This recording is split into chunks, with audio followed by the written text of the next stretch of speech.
Ya, jaga toko Pak. Di daerah mana? Di Tanah pasar Abang Tanah gitu? Abangnya. Oh gitu, Di lu pernah Blok A. jaga? Oh di Blok. Iya betul. Oh, jaga di situ. Sewa dengan UI-nya, saya nggak sewa. Kena PHK semua Pak dalam waktu 2 hari gitu. Ya ada beberapa aset ya di kampung gitu kayak ya sebidang tanah, mobil lah ya, ada mobil gitu sih Pak. Si properti luar biasa.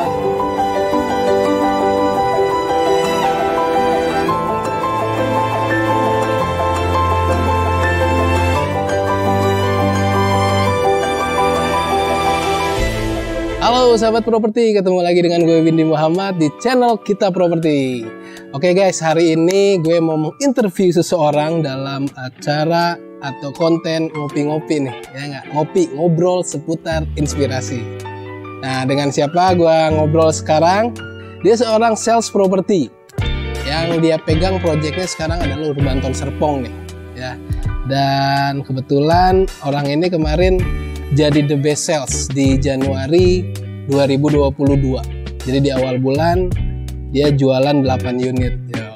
Nah yang kayak gini-gini nih yang harus gue interview, ya nggak? Kita tanya kiat-kiatnya kira-kira seperti apa sih bisa jadi the best sales, ya nggak?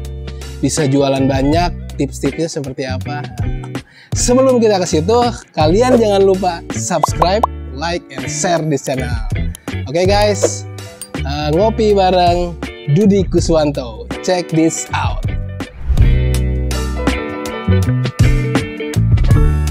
Kita panggilkan Dudi Kuswanto.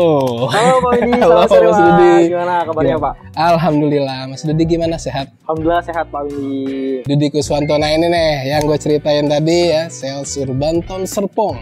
Oke Dud, ya sebelum kita sampai ke to the point yang nanti teman-teman ini sahabat properti pengen tahu juga nih ya, bulan Januari kemarin 2022 ya, Mas Dudi nih the best sales, jualan 8 unit ya Dud. Ya alhamdulillah sih Pak Windy. Sebelum kesini gue pengen tahu sih Dudi itu asli mana, ya enggak, sebelumnya kerja di mana, terus kok bisa punya keinginan buat menekuni dunia properti itu kayak gimana gitu loh Dud.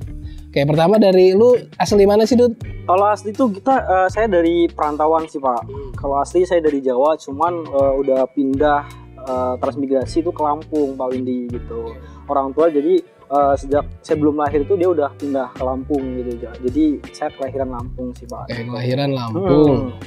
Nah asli Jawa itu bokap nyokap Jawa? Ya, bokap nyokap itu dari Jawa Timur Pak. Oh Jawa Timur. Jadi bahasa sehari-hari kalau di rumah ya ngomongnya bahasa Jawa gitu. Oh gitu, oke.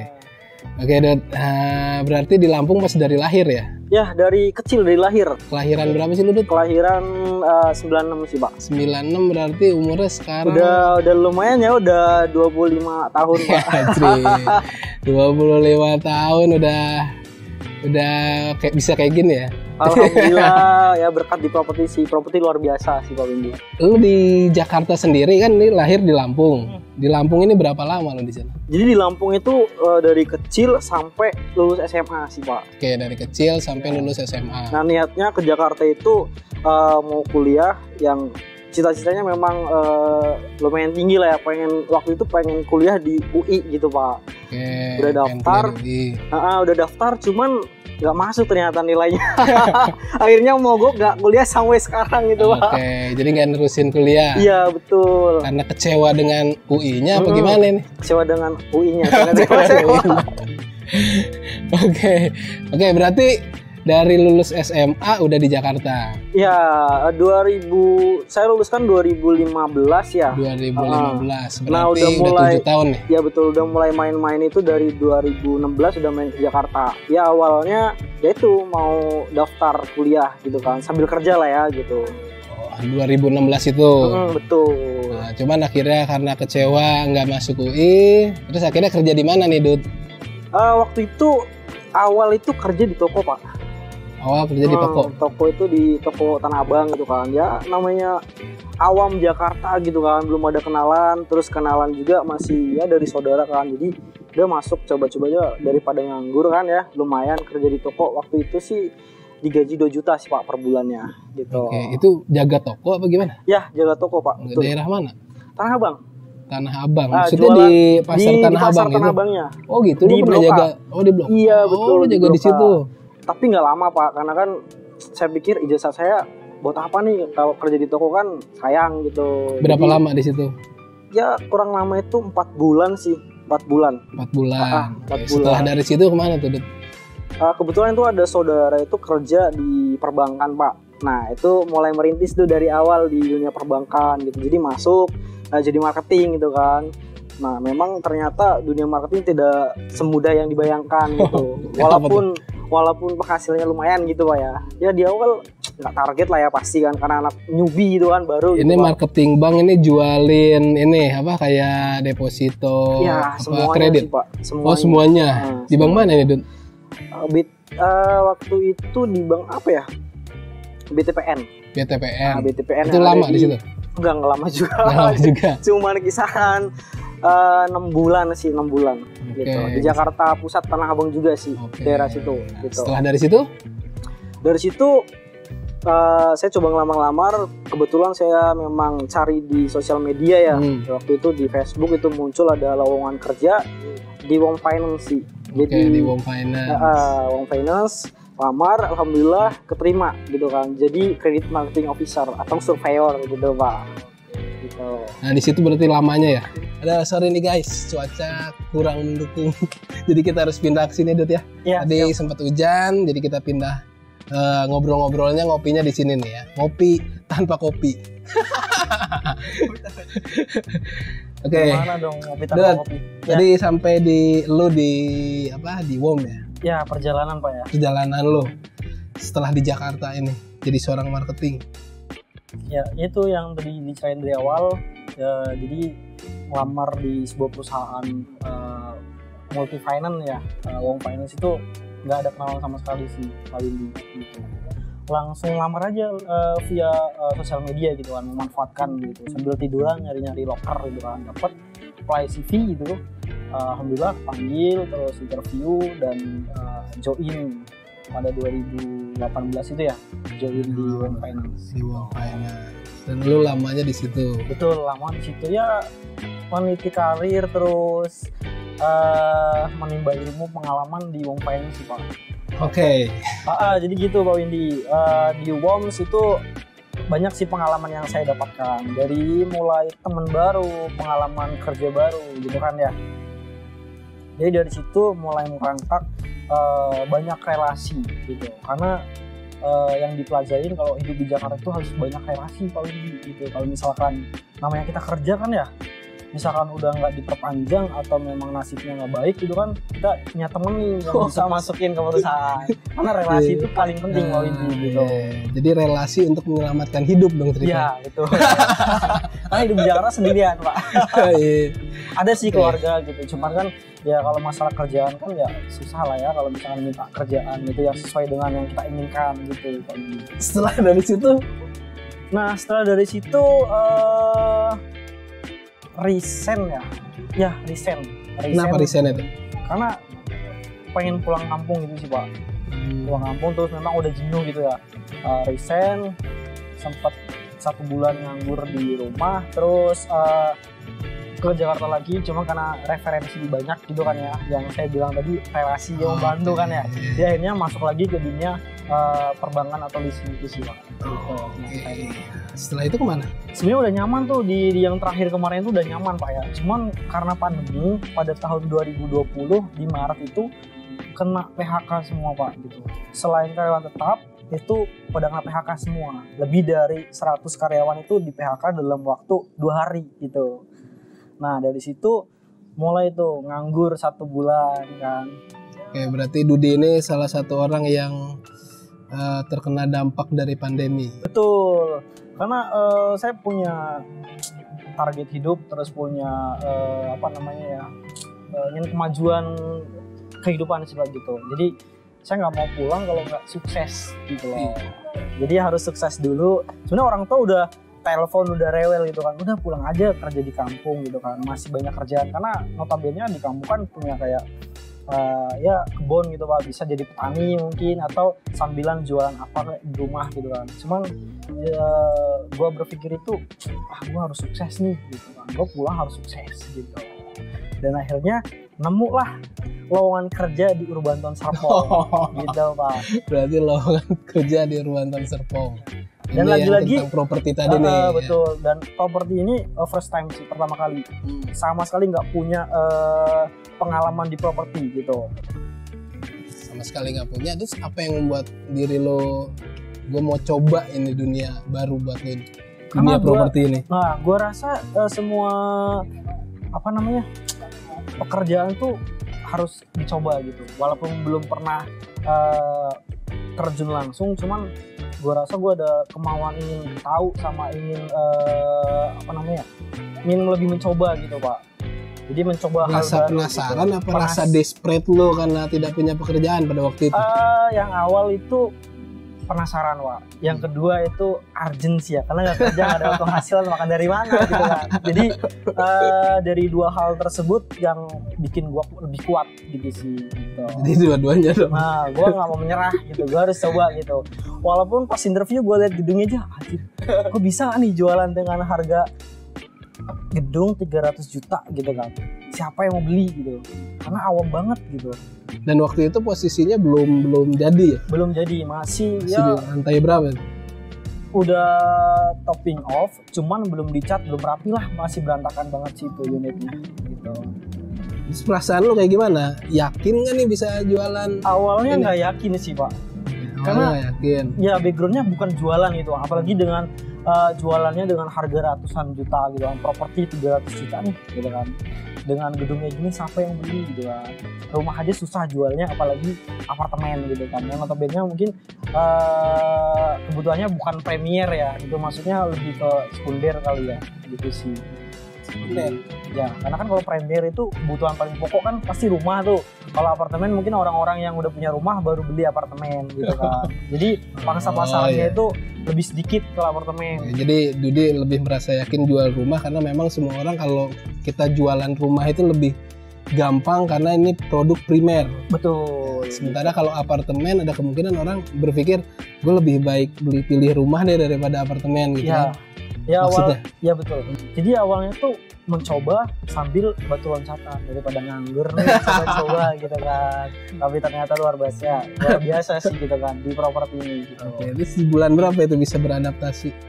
1 bulan pertama itu ya mulai adaptasi 1 bulan pertama, cuman gak jualan. Gagal. Cuman gue di situ belajar keras.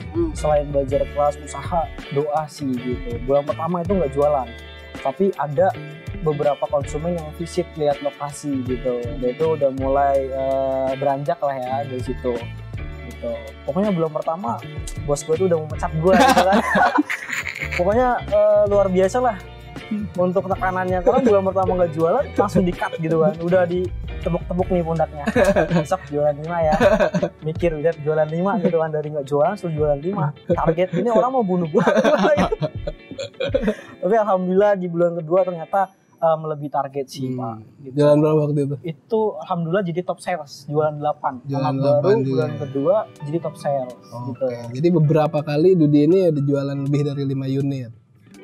Kalau dihitung rata-rata sih memang di atas 5 unit sih, hampir 5 unit ya, paling sedikit 3, 2 lah gitu, paling dikit banget 2 itu pas sakit sih Pak.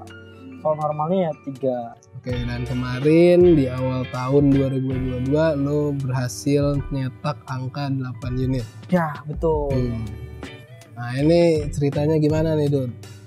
Bisa jual 8 unit ini gimana nih ceritanya? Ya banyak orang beranggapan nih kita pandemi nggak bisa jualan gitu Pak ya. Banyak banget faktor kayak takut keluar rumah gitu kan. Terus duitnya itu lebih disimpan daripada beli buat properti gitu kan ya. Tapi itu terpatahkan sih di Urbanton Serpong gitu Pak Windy. Jadi kita mainnya di sini sosial media atau digital marketing ya guys gitu. Berarti dari kesulitan jualan nih dengan masa pandemi ini, terus customer juga rada-rada takut untuk berinvestasi, lu meyakinkannya kayak gimana biar bisa mereka itu yakin buat invest Nah, di setiap permasalahan itu kan ada peluang, Pak. Nah, peluangnya ya kita edukasi konsumen sih bahwa pas pandemi ini harganya nggak bisa naik gitu ya untuk properti kan.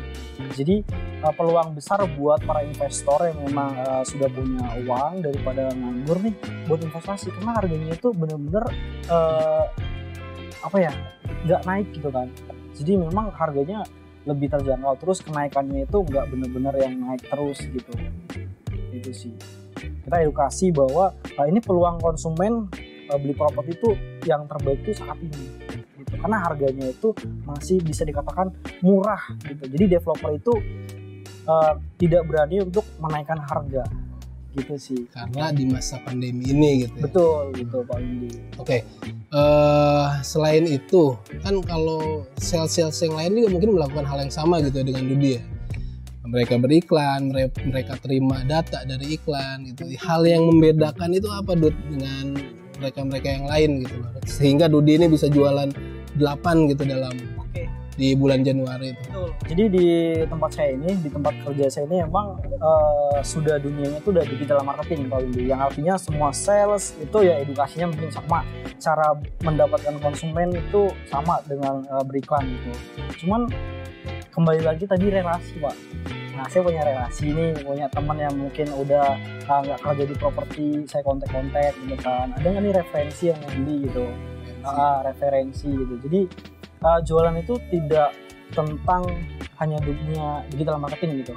Kita bisa menjalin hubungan baik dengan teman, dengan konsumen, siapapun gitu. Berhubungan baik itu ya dengan kita jujur, kita ramah gitu kan. Artinya kalau misalkan konsumen tersebut atau teman kita tuh ada konsumen, itu lebih trust ke kita, lebih percaya gitu sama kita. Nah itu salah satu kemarin saya itu jualan di 8 menit gitu. Jadi menjaga hubungan baik dengan siapapun, entah itu customer, entah itu siapa gitu ya, yang bisa membantu lo dalam berjualan. Betul. Nah, terus berarti udah berapa lama nih di dunia properti? Alhamdulillah first time, cuman sekarang udah lama ya, lumayan lama ya, cukup lama ya.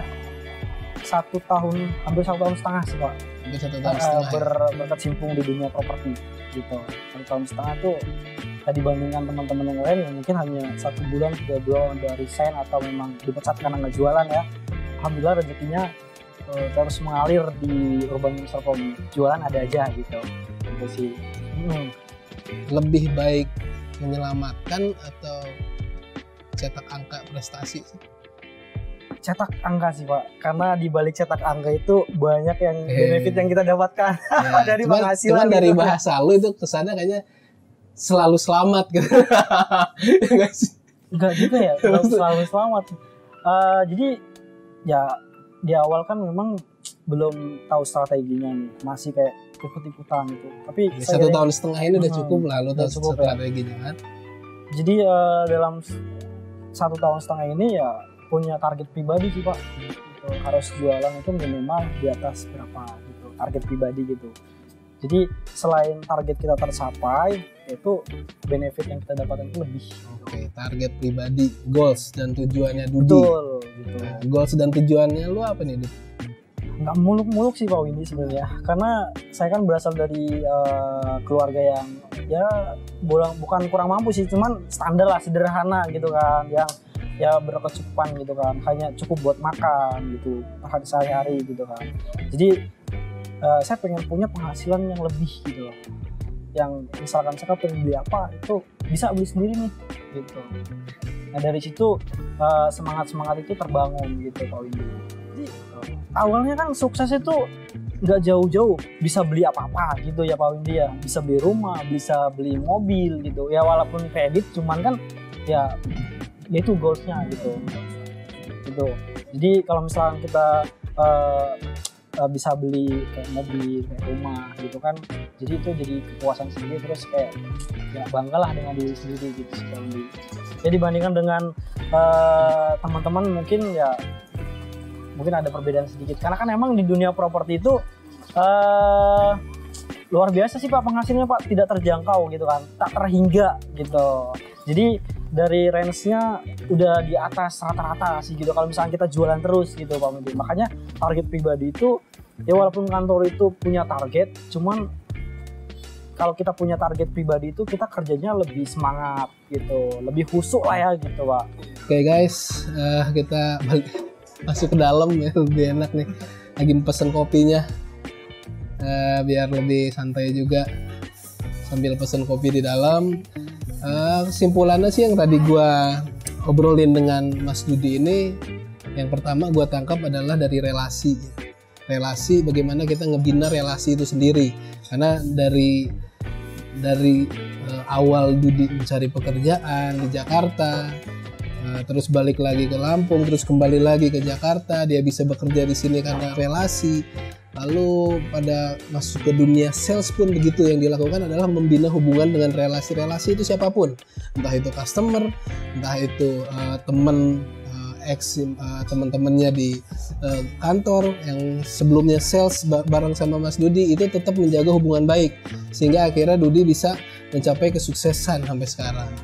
Nah, kalau untuk kesuksesan ini sendiri nih Dud, yang lu udah dapet saat ini itu apa aja nih Dud? Sebenarnya nggak banyak sih Pak, ya penting kan awal cukup, terus ya ada beberapa aset ya di kampung gitu, kayak ya sebidang tanah atau yang baru-baru itu mobil lah ya, ada mobil gitu sih Pak. Cuman masih kredit kalau mobil guys. Kredit tapi bangga lah ya bisa kredit mobil gitu kan. Yang artinya kredit. Masih mas. Iklan guys. Jadi ya itu misalkan walaupun mobil kredit, cuma kan ada kebanggaan sendiri gitu Pak. Sudah berani, berarti sudah menghitung untuk budget kedepannya gitu sih Pak Windy. Udah punya tanah, udah beli mobil. Kalau seorang sales ini memang kendaraan itu butuh, karena yang namanya kendaraan itu buat misalnya kalau lu ketemu sama customer jadi lebih pede tuh dengan ketemu customer kayak gitu. Oke guys, kalau begitu kayaknya cukup ya ngobrol dengan Dudi hari ini. Makasih banyak Dud, sama-sama udah datang buat ketemu ngobrol sama gua ya. Mudah-mudahan ini menjadi inspirasi nih buat sahabat properti ya yang bergelut di bidang sales, terutama properti atau apapun itu, dan ini bisa menjadi contoh. Jadi gimana sih kita ngejalanin kehidupan kita sebagai seorang sales ya. Oke, kalau gitu sebelum ini kita sudahi, coba Dud jangan lupa subscribe gitu. Untuk kalian semua jangan lupa subscribe, like and share channel kita properti. Oke. Terima kasih Mas Dudi, sahabat properti semua, terima kasih. Salam sukses dari gue dan Dudi Kuswanto. Cayo.